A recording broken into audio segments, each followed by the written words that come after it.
Samahan niyo ulit ako guys sa topic natin today. Alagang Nairicos TV gustong umasenso. Huwag kalilimutang mga kadamunggol na mag-subscribe sa atin channel, para mas marami pa tayo matulungan sa vlog na to. Ang topic natin today mga ka-farmers ay tungkol sa lameness o pagkapilay ng baboy, anong dahilan at paano gamutin ang problemang ito. Paunawa lahat ng mababanggit ko sa vlog na ito ay based lamang sa aking research at experience, hindi po ako expert, isa lamang po akong backyard farmer, sabay-sabay tayong matuto mga ka-farmers, so bago yan intro muna.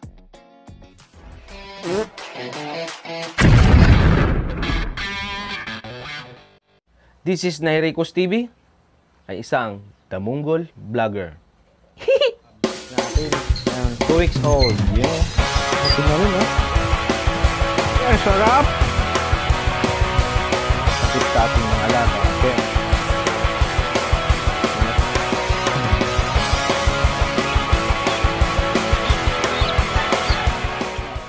Lameness has been an issue in swine production for many years and continues to be a problem worldwide. Although lameness can be caused by congenital or developmental abnormalities, most lameness in production animals is caused by pain associated with infections, trauma-related injuries, or underlying metabolic diseases. In Tagalog, ang pagkapilay ng baboy ay naging issue sa produksyon ng baboy sa loob ng maraming taon at patuloy na nagiging problema sa buong mundo. Bagamat ang pagkapilay ay maaaring sanhi ng congenital or developmental abnormalities, karamihan sa pagkapilay ng mga hayop ay sanhi ng sakit na nauugnay sa mga impeksyon, mga pinsalang nauugnay sa trauma, o pinagbabatayan ng mga sakit na metabolic. There are multiple things that can cause a pig to go lame. It could be injured from riding, injured from fighting, or it may have an infected joint. In Tagalog, mayroong maraming mga bagay na maaaring maging sanhi ng pagkapilay ng isang baboy. Maaari itong masugatan mula sa sasakyan, masugatan mula sa pakikipag-away, o maaari itong magkaroon ng injected kasukasuan. Iba pang sanhi ng pagkapilay ng baboy. Those causes often just affect an individual pig. There's another cause of lameness, calcium deficiency, and a bacteria called Mycoplasma hyacinopia, which is endemic in the UK pig herd, and commonly causes widespread lameness in pigs. In Tagalog, ngunit ang mga sanhi ay kadalasang nakakaapekto lamang sa isang individual na baboy. May isa pang dahilan ng pagkapilay, kakulangan sa calcium. Isang bakterya na tinatawag na Mycoplasma hyacinopia, na endemic sa UK pig herd, at karaniwang nagdudulot ng malawakang pagkapilay sa mga baboy. Ngayon ay natalakay na natin mga ka-farmers ang lameness o pagkapilay sa baboy. Andito na si Nairicos para ibahagi ang experience niya sa topic natin ngayon. So yun mga ka-farmers, this is Nairicos TV again. So yung topic nga natin today, itong pagkapilay ng baboy. So dito po sa aking baboyan is na-encounter ko na rin po yun ng 2 beses. So isa noon, nagkaroon din ako ng pagkapilay ng baboy. Tapos ngayon, itong kay Baby Gilt, so namilay siya. Kaya itinapik ko to ngayon. So marami pong backyard farmer na-encounter din po yan, mga ganyan na sitwasyon na nagkakapilay ang ating mga baboy. So i-share ko lang guys kung paano siya ginamot ang aking baboy noon. Kasi ilan lang naman ang napipilay yan. Minsan isa lang ang napipilay sa ating baboy. So ang ginawa ko nung una, yung una kong baboy na na-encounter na napilay is nandito siya noon. Marami kasi sila magkakapatid, so 7. Tapos, ang nangyari is na-infection yung paa niya. Hindi namin napansin na nagkaroon pala ng, siyempre, ang mga baboy guys is naglalaro yan. So, siguro nakakadaganan. Kaya ang nangyari is na lumala yung paa niya. So, namaga siya. So, ang ginawa po nung technician ko is tinurukan po siya ng antibiotic. So, wala po akong nirekomenda guys na antibiotic. Basta antibiotic po siya para sa baboy. So ang ginamit nung uncle ko is Bactarid. So hindi ko po siya pinopromote, pero yun po yung ginamit nung technician. Bactarid po yung ginamit siya. So tinurukan po yung baboy ko na napilay. So naka-recover naman siya. So ang ginawa lang namin is nilipat namin siya ng kulungan para maiwasan po natin ulit na mapilay siya kasi nagkaroon na nga siya ng pagpilay. So hiniwalay muna siya. So mag-isa lang siya sa kulungan. Yun po yung ginawa namin. So tinurukan po siya ng antibiotic kapag namagana or nasugatan na po ang kanyang paa. So dito naman guys sa baby gilt natin, so iba naman yung dahilan ng pagkapilay niya. So dumating siya dito noong nakaraan, so bago lang siya. So based sa aking experience ay napilay po siya dahil po sa stress, sa biyahe at saka sa bago niyang kulungan. So dito naninibago siya, so nagkaroon siya ng stress yung ating baby gilt. So dito siya nahihiga mga ka-farmers. So, ang nangyayari, naiipit yung paa niya. Kaya nilagyan ko po siya ng bakal para harangan.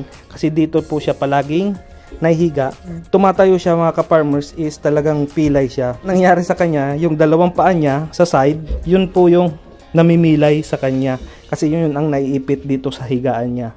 So, sabi nung technician ko is naninibago lang daw yan kasi nandito pa siya sa bagong kulungan. Siyempre, nag-a-adjust pa yung katawan niya. So yun, ang ginawa nung technician ko, sabi na, dapat daw, hindi naman daw kailangan talagang injikan yung baby gilt natin. So sabi niya, vitamins lang daw sana. Kaso siyempre, ako bilang isang backyard breeder is kinakabahan din, baka mapano yung baboy natin, baka lumala yung pagkapilay niya. So yung ginawa po ng technician ko is binigyan po siya ng CBG. So tinurukan po siya dito sa may leeg ng CBG. So yung CBG guys is sa calcium po yun. So kung nagkakaroon siya ng calcium deficiency, kailangan turukan. So yung CBG talaga guys is ginagamit po yun sa mga inahin na nagbubuntis na nagkukulang sa supply ng gatas. So ang ginawa na lang yung technician ko is tinurukan na lang po for prevention yung ating baby gilt. Kaya yan, nagnormal na po ulit siya. So bumalik na po siya. So tapos binigyan ko siya ng vitamins. Kaya yan, masigla na rin ulit po ang ating baby gilt. Saka naka-adjust na rin po siya sa kanyang bagong kulungan. So yan, dati hindi ako nilalapitan yan. So nakikita nyo naman sa video, nilalapit-lapitan niya na ako. So ibig sabihin nun, naka-adjust na po siya sa kanyang kulungan. So papakita ko sa inyo guys yung nangyaring pagkapilay ng ating baby gilt para makita nyo kung anong itsura niya.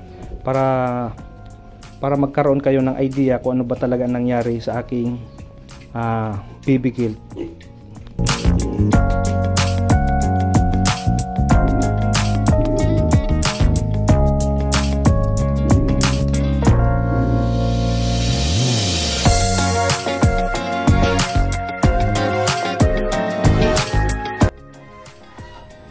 So yun mga ka-farmers, ito na yung baby gilt natin. Medyo nakakatayo-tayo na siya.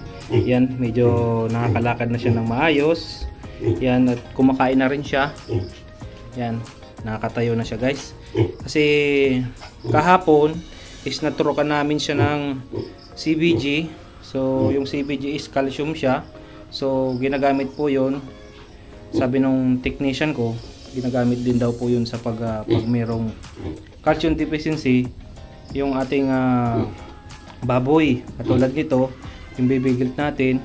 Ewan ko kung anong talagang naging cause ng kanyang pagpilay. So isa sa mga nakikita ko guys na dahilan dito, ito, kaya nilagyan ko siya ng harang kasi palagi siyang nahiga dyan. So naiipit yung paa niya, medyo malaki na siya, dyan pa rin siya nahiga. So medyo naiipit yung paa niya, nangangalay. So anong tendency, yung right side niya na dalawang paa is namimilay. So ngayon medyo nakakatayo na siya, hindi katulad nung nakaraan na bago siya maturukan, talagang hindi po siya nakakatayo. So nung nakaraan, nung bago siya maturukan is talagang hindi po siya nakakatayo. So ganyan lang ang laging posisyon niya. Yan, para siyang aso. Katulad nga nung nasa research natin is para siyang nakaganyan lang lagi, parang aso. So ngayon medyo nakakatayo na po ang ating isang baby gilt natin. Yan na yung baby gilt natin na naturukan na ng CBG o yung calcium. Medyo umuwi na siya. Yan. Yan, umuinom na rin siya ng tubig. So yan mga ka-farmers, hanggang dito na lang aking premiere. Maraming salamat po sa lahat ng mga nanood dyan sa aking video. So kung meron man po kayong suggestion o comment, comment nyo lang po sa aking video. So hanggang dito na lang mga ka-farmers. This is Nairicos TV. Bye-bye. Love you all. Hanggang dito na lang mga ka-farmers, sana may natutunan po kayo sa topic natin today. Kung meron man po kayo gusto topic at suggestion comment nyo na lang mga ka-farmers. Huwag po kakalimutan na subscribe at i-like nyo guys ang ating video. Maraming salamat sa lahat ng nanood sa premiere ko. Hanggang sa muli, this is Nairicos TV again, love you all.